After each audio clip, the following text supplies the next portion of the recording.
Hi friends, ಇದು ನನ್ನ ಹಳ್ಳಿಯ ದಿನಗಳ ಮತ್ತೊಂದು ನೆನಪು. ನಾನಾಗ ಕಾಲೇಜು ಮುಗಿಸಿ ಹಳ್ಳಿಗೆ ಹೋಗಿದ್ದೆ. ನಮ್ಮ ಮನೆಯ ಪಕ್ಕದಲ್ಲೇ ನನ್ನ ಚಿಕ್ಕಮ್ಮನ ಮಗಳ ಮನೆ ಇತ್ತು. ಅವಳ ಹೆಸರು ಗೀತಾ. ಗೀತಾ ನನ್ನ ಸಂಬಂಧಿಕಳಾದರೂ ನನ್ನ ವಯಸ್ಸಿಗೆ ಹತ್ತಿರವಾಗಿದ್ದಳು. ಅವಳು ತುಂಬಾನೇ ಚುರುಕು, ನಗುಮುಖದವಳು. ಅವಳಿಗೊಂದು ಸುಂದರವಾದ ಮಗಳು. ಆದರೆ ಗೀತಾನ ಗಂಡ ದುಬೈನಲ್ಲಿ ಕೆಲಸ ಮಾಡ್ತಿದ್ದ. ವರ್ಷಕ್ಕೊಮ್ಮೆ ಮಾತ್ರ ಬರುತ್ತಿದ್ದ. ಗೀತಾ ಹೆಚ್ಚಾಗಿ ಮನೆಯಲ್ಲಿ ಒಬ್ಬಳೇ ಮಗಳ ಜೊತೆ ಇರುತ್ತಿದ್ದಳು.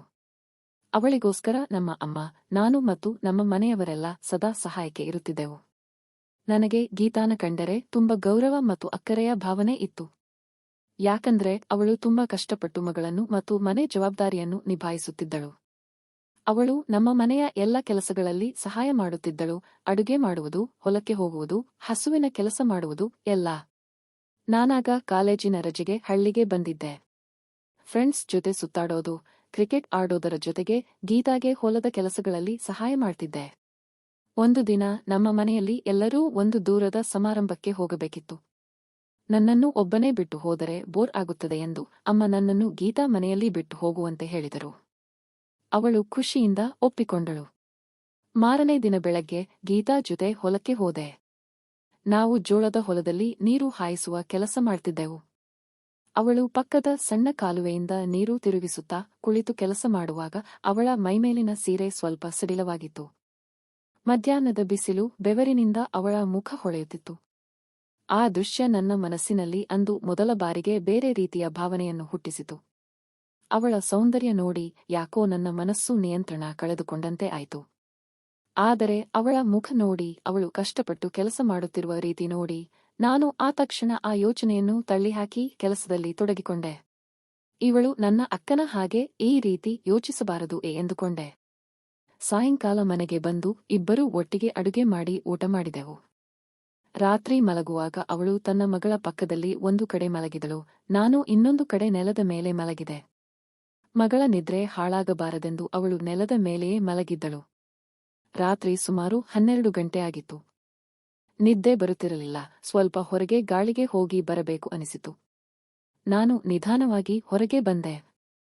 ಗೇಟ್ ಪಕ್ಕದಲ್ಲೇ ನಿಂತು ಆಕಾಶ ನೋಡುತ್ತಾ ನಿಂತಿದ್ದೆ. ಗಾಳಿ ಚೆನ್ನಾಗಿತ್ತು. ಆಗ ನನಗೆ ದಿನವಿಡೀ ಮನಸ್ಸಿನಲ್ಲಿ ಕಾಡುತ್ತಿದ್ದ ಆ ಭಾವನೆಗಳನ್ನು ತಡೆಯಲು ಆಗಲಿಲ್ಲ. ಅಲ್ಲೇ ಗಿಡದ ಮರೆಯಲ್ಲಿ ನಿಂತು ನನ್ನ ಮನಸ್ಸಿನ ಭಾರವನ್ನು ಕಡಿಮೆ ಮಾಡಿಕೊಳ್ಳಲು ಕೈಕೆಲಸ ಶುರು ಮಾಡಿದೆ. ಹೀಗೆ ನಾನು ಆ ಕೆಲಸ ಮಾಡುವಾಗಲೇ ಹಿಂದೆ ಯಾರೋ ಬಂದಂತೆ ಅನಿಸಿತು. ಗಾಬರಿಯಿಂದ ಹಿಂದೆ ತಿರುಗಿ ನೋಡಿದರೆ ಗೀತಾ ನನ್ನ ಹಿಂದೆ ನಿಂತಿದ್ದಳು. ಅವಳು ರಾತ್ರಿ ಮಲಗುವ ಸೀರೆಯಲ್ಲೇ ಹೊರಗೆ ಬಂದಿದ್ದಳು. ನನಗೆ ಏನು ಹೇಳಬೇಕೆಂದು ತಿಳಿಯಲಿಲ್ಲ. ಕೈಕಾಲು ನಡುಗಿದವು. ನೋಡಿ ಗೀತಾ ಅಕ್ಕ, ದಯವಿಟ್ಟು ಯಾರಿಗೂ ಹೇಳಬೇಡ. ಗೊತ್ತಿಲ್ಲದೆ ಹೀಗೆ ಮಾಡಿದೆ ಎಂದು ಬೇಡಿಕೊಂಡೆ. ಅವಳು ಶಾಂತವಾಗಿ ನನ್ನನ್ನು ನೋಡಿದಳು. ಅಯ್ಯೋ, ಯಾಕಿಷ್ಟು ಗಾಬರಿ? ನಿನ್ನನ್ನು ನೋಡಿದೆ. ನನಗೂ ಗೊತ್ತು ರಾತ್ರಿ ಯಾರಿಗೂ ನಿದ್ದೆ ಬರುವುದಿಲ್ಲ, ಹೋಗಲಿ ಬಿಡು ಅಂದಳು. ನನಗೆ ಆಶ್ಚರ್ಯವಾಯಿತು. ನೀನು ಯಾರಿಗೂ ಹೇಳೋದಿಲ್ವಾ? ಅಮ್ಮನಿಗೆ ಹೇಳಬೇಡ ಎಂದು ಮತ್ತೊಮ್ಮೆ ಬೇಡಿದೆ. ಅವಳು ನಕ್ಕಳು. ಹೇಳೋದಿಲ್ಲ, ಹೋಗು ಒಳಗೆ ಮಲಗು ಅಂದಳು. ನಾನು ಒಳಗೆ ಹೋಗಲು ತಯಾರಾದೆ. ಆಗ ಅವಳು, ನಾನಿಲ್ಲಿ ಸ್ವಲ್ಪ ನಿಂತ್ಕೊಂಡು ಬರ್ತೀನಿ, ನೀನು ಹೋಗು ಅಂದಳು. ನಾನು ಸರಿ ಅಂತ ಒಳಗೆ ಹೋದೆ. ಆದರೆ ನನಗೆ ಅನುಮಾನ ಶುರುವಾಯಿತು. ಅವಳು ಯಾಕೆ ಹೊರಗೆ ನಿಂತಳು? 5 ನಿಮಿಷವಾದರೂ ಒಳಗೆ ಬರಲಿಲ್ಲ. ನಾನು ನಿಧಾನವಾಗಿ ಕಿಟಕಿಯಿಂದ ಇಣುಕಿ ನೋಡಿದೆ. ಗೇಟ್ ಹತ್ತಿರ ಅವಳು ನಿಂತಿರಲಿಲ್ಲ. ಮತ್ತಷ್ಟು ಅನುಮಾನಗೊಂಡು ಮೆಲ್ಲಗೆ ಹಿಂದಿನ ಹಿತ್ತಲಿನ ಕಡೆಗೆ ಹೋದೆ. ಅಲ್ಲಿ ನೋಡಿದರೆ ಅವಳು ಒಂದು ಗಿಡದ ಮರೆಯಲ್ಲಿ ನಿಂತು ಸೀರೆ ಸರಿಪಡಿಸಿಕೊಳ್ಳುತ್ತಾ ತಾನು ಕೈ ಕೆಲಸ ಮಾಡುತ್ತಿದ್ದಳು. ನನಗೆ ಈ ದೃಶ್ಯ ಕಂಡು ಮತ್ತೊಮ್ಮೆ ಶಾಕ್ ಆಯಿತು. ನಾನು ಹೋಗಿ ಅವಳ ಎದುರಿಗೆ ನಿಂತಾಗ ಅವಳು ಗಾಬರಿ ಆಗಲಿಲ್ಲ. ಹೇ, ಮತ್ತೆ ಯಾಕೆ ಬಂದೆ? ನಿನ್ನ ಕೆಲಸ ಮುಗಿಲಿಲ್ಲವಾ? ನಾನು ನಿನ್ನ ಜೊತೆ ಮಾತಿಗೆ ನಿಂತರೆ ನೀನು ಮತ್ತೆ ನನ್ನ ನೋಡಲು ಬಂದಿದ್ದೀಯಾ? ಚೆನ್ನಾಗಿದೆ ನಿನ್ನ ಚಾಳಿ ಅಂದಳು. ಇಲ್ಲ, ನೀನು ಯಾಕೆ ಇಲ್ಲಿ ಎಂದು ತಡಬಡಾಯಿಸಿದೆ. ಆಗ ಅವಳು, ಏನಾಯ್ತು? ನಾನು ಮಾಡೋದು ನೀನು ನೋಡಿಲ್ವಾ? ಯಜಮಾನರು ದೂರ ಇರುವಾಗ ನಾನೇನು ಮಾಡಲಿ? ನೀನು ಮಾಡಿದ್ದು ತಪ್ಪಲ್ಲ, ನನಗೂ ಗೊತ್ತಿದೆ. ಈಗ ನೋಡೇ ಬಿಟ್ಟಿಯಲ್ಲ, ಬಾ, ಇಲ್ಲಿ ಯಾರಿಗೂ ಗೊತ್ತಾಗುವುದಿಲ್ಲ. ನಿನ್ನ ಮನೆಯವರಿಗೆ ಹೇಳಬೇಡ. ಬಾಯೆ ಎಂದಳು. ಅವಳ ಮಾತು ಕೇಳಿ ಅವತ್ತು ನಾವು ಆ ಗಿಡದ ಮರೆಯಲ್ಲಿ ಆ ಕೆಲಸ ಮಾಡಿದೆವು.